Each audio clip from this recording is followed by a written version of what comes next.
আমাদের নির্বাচিত প্রার্থীরা 5 বছরের শক্তিশালী হলেও আমরা প্রত্যেকটা মানুষ একদিন বিশাল শক্তিশালী, নির্বাচনের দিন।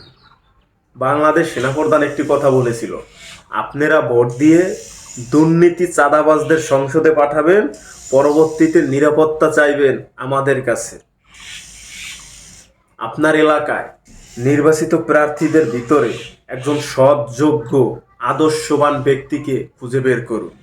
তার পুরো ব্যাকগ্রাউন্ড চেক করুন, সে সমাজ কল্যাণমূলক কাজ করেছেন কিনা, তার নামে কোনো পুলিশ কেস আসেনি, এলাকার প্রতিবেশীদের সাথে তার সম্পর্ক কেমন, বাবা মাকে দেখেন কিনা, তার পুরো ডিটেলস দেখুন, তারপর ভোট দিন।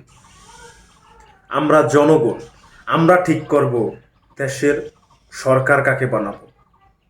আর হ্যাঁ, এই সরকার গঠনের সুযোগটা প্রতি 5 বছর পর আমরা একদিন পাই।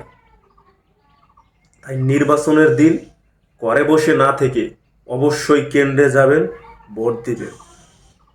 আর দেশের জন্য, দেশের মানুষের ভালোর জন্য যদি 20 মিনিট লাইনে দাঁড়িয়ে না থেকে নিজের ভোটটা না দিয়ে থাকেন, আপনি সবচাইতে একজন বড় অপরাধী।